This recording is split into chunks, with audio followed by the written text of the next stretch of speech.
Hi, my name is Kendall Seibel, and today we will be discussing my research for my role of Mother Courage in the 2021 University of Montana's production of Bertolt Brecht's Mother Courage and Her Children. This spring, for the first time since the beginning of the coronavirus pandemic, theater students here at the university were challenged with the unique opportunity to produce a full-scale production to stream to audiences everywhere.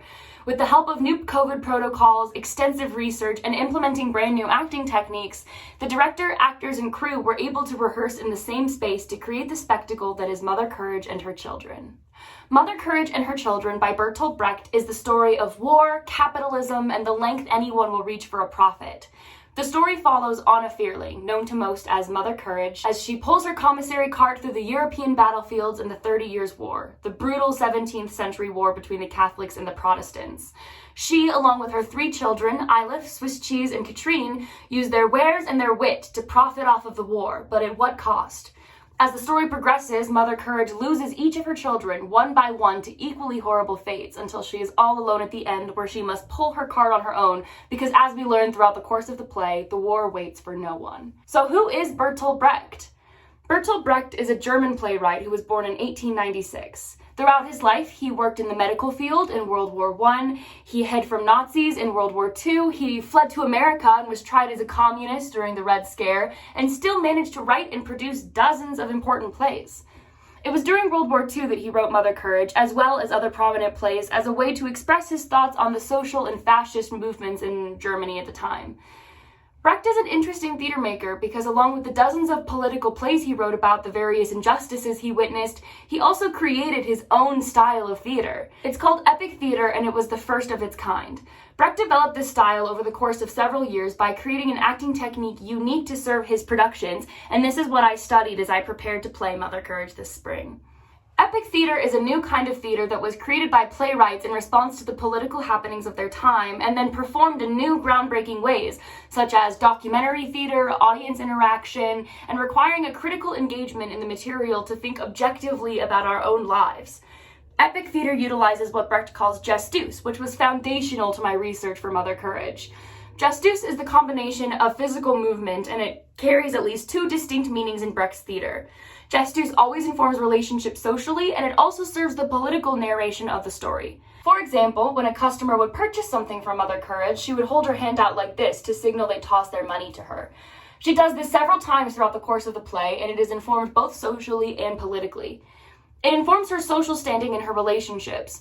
Since she sells her wares for a living, this hand motion is used to signal payment from her customers, but it also informs the narration of the politics of the story. Expecting her customers to toss their money implies that she will catch it, and this subtly pedestalizes Mother Courage as she conducts her business. Gestus is not just a random gesture, however. Actors discover these movements over courses of deep exploration and lots of trial and error. Brecht had a lot of radical ideas surrounding the way he made theater, and because of this, his productions were unlike any of their time. Brecht encouraged his actors to practice Verfremdung, a German word that roughly translates to making strange and is replaced by the word alienation in our American vernacular. In a traditional setting, actors are taught to find similarities in their characters to themselves and almost attach themselves to their characters and defend them to the end. This was detrimental for my process in Mother Courage, as she is both the protagonist and the villain of her story. Trying to justify and make excuses for the horrible things she did throughout the play, like lie, cheat, and steal, took away a whole part of her character. Brecht's alienation techniques are a solution for my problem. In past productions of Mother Courage, audiences often end up pitying her, romanticizing her with her male characters, and even calling her a victim of her own circumstances as opposed to the ringleader of everyone's misery. I didn't want this to be the case for my portrayal of her, and by separating myself from the character, I didn't get lost in the horrors of her life in the war, and I didn't have to sacrifice any of her malice. The way we practiced alienation in rehearsal also had a positive effect on my mental health and the mental health of the other actors. Without this unhealthy attachment to our characters, especially with heavy material like this, the actors can focus on research and performance and not trying to step out of the scene or take this exhausting work home with us. Along with the actors being alienated from their characters, Brecht also used alienation to separate the audience from the story. Now, this may seem counterproductive, but he actually did it because he didn't make theater to entertain people. He made it as a comment on what was happening in their lives. Even though Mother Courage takes place in the 30 Years' War, the oppression, poverty, lack of class consciousness, and power struggles are all active parts of the audiences watching the original production, and they're a part of our lives today. Brecht knew this, and so this alienation technique forced the audience out of the story to examine their own lives, their own systems of oppression, thus pushing them to make their opinions and judgments of their own critical engagement, and to inspire a call to action within a people. One of the ways we incorporated this into our production was with what we called code talkers. At the beginning of each scene, code talkers were present to remind the audience what scene they were on and to read a small summary of the scene provided in the script. These summaries often gave away important information in the scene, so the audience receives major spoilers before the scene even starts. For example, at the top of Scene 3, it reads, Scene 3, 3 years later. Mother Courage and the remnants of the 2nd Finnish Regiment, still in Poland, are made prisoners of war. Her daughter is saved, and also her wagon, but her honest son dies. Now, the audience knows that Mother Courage and her family are attacked, and her son Swiss Cheese is killed. Some audience members may find this infuriating, but receiving this information at the top of the scene eliminates any surprise twists, so the audience can be fully immersed in the story and their own opinions. Our production of Mother Courage frequently stepped out of its own world to better serve the story. The majority of the story takes place in realism. This is where the thick of the plot happens, where there are social interactions, and where we learn about the world that the characters live in. However, Brecht was also known for incorporating music into his plays, and Mother Courage was no exception.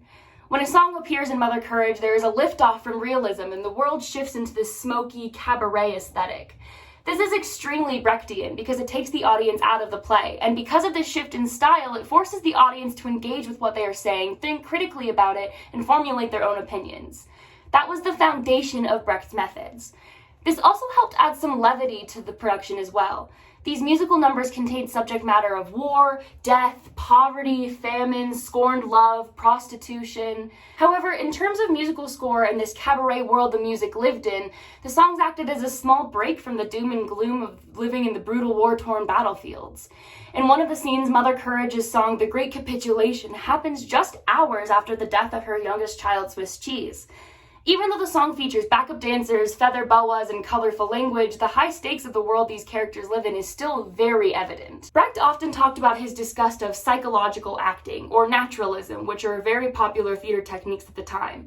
Psychological acting and naturalism are both forms of realism that relied upon bringing the fidelity of real life on stage. Brecht had no interest in this, because people lived realism every day, and he still wanted to give audiences something to produce intelligent thought, but he wanted a departure from their own world. Directing a play, he often put masks over the eyes of an actor to help them find their way in the world of epic theater. Without being able to rely on any emotion held in the eyes, it forces an actor to rely on their voice and physicality to properly convey what the character is experiencing. Because of the coronavirus pandemic, the actors in our production had masks in rehearsal and performance. While this was all mandatory to keep us safe, it was also a blessing in disguise to serve as our own way to break from psychological acting. If Brecht were still around to see our production, he would probably love that the actors were masked, because not being able to see the mouths of anyone forces the audience and actors to interact differently with the material. Unfortunately, we could not deny the fact that theater now is different than it was before the pandemic. We have to work a lot harder to create work that used to just be another day at the office for us. Mother Courage was the first production since the start of the pandemic that allowed the cast and crew to rehearse together in the same space, but this was no easy task. We had a very specific set of rules to follow to ensure the safety of everyone working on the production, but they actually ended up serving our process in a positive way we never thought imaginable. As I said before, every actor, designer, stage manager, director, faculty advisor were masked when they were in or around the theater. All of us actors thought that the masks would make acting excessively difficult, especially with the singing, but we were all pleasantly surprised on how seamless the transition was. In performance, masks became a metaphor for the muzzle people wear under systems of oppression, and the designers expressed creative liberties, donning our characters in gas masks, face shields, and bandanas. Although the masks were a great start to our safety precautions, the actors also couldn't come within less than 6 feet of each other, and we tried to maintain a distance of 6 to 12 feet at all times. This created a very unique challenge for the actors, as this show has large amounts of combat and intimacy in it. We came up with many creative ways to overcome the struggle of distance, including using the height of our large wagon to fit as many actors on stage as possible. These rules required us to think outside of the box and created a safe environment and an unforgettable acting experience. The first rule of acting is to never settle on the first idea, and making theater in a pandemic forced us to explore many options before settling on one that kept everyone happy and safe. In Mother Courage, there are a total of 40 characters throughout the course of the play. Of course, in every production, there are several actors who will inevitably play a multitude of different characters, but in the name of keeping everyone safe, we had to sacrifice the proper size of a cast for the safety of everyone involved. Ultimately, the cast size for a production this large should be around 15 to 22 people. However, we were only permitted to have a cast size of 9. This made the jobs of every actor much more difficult, as we were all given much more material to handle. But because of this smaller cast size, we had much more one-on-one time with the director, and we were also close as a cast. Both things had a drastic positive impact on the quality of our performance. Of course, all of this makes Mother Courage seem like a breeze in theory, but there were some bumps in the road, as there are for most theatrical productions. Generally, at the university, shows to this caliber are given plenty of time to rehearse. In a world free of a global pandemic, the actors would have about 6 weeks to rehearse and then perform during another 2-week period. However, since we filmed this play to stream to the living room of audiences everywhere, we had to cut our rehearsal period short to allow time for filming and editing. This cut into over 2 weeks of our rehearsal time, which means the team had a lot of work to do in a significantly less amount of time than we are used to. Due to this, there were some sacrifices made to ensure the work was finished on time. Who knows what we could have accomplished in a perfect world with more time to perfect our work. This production has taught me a multitude of things.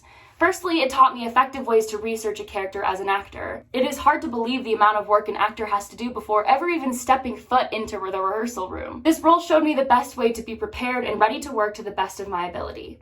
It also helped pave the way for creating safe art in the times we are faced with today. The COVID protocols we used in rehearsal are now the ones being used in every future production at the University of Montana until a time comes where we can all gather together in a theater to experience it live once more. But until that day comes, rest assured that theater makers will not stop until we find the best way to deliver quality of performances to audiences everywhere. Thank you.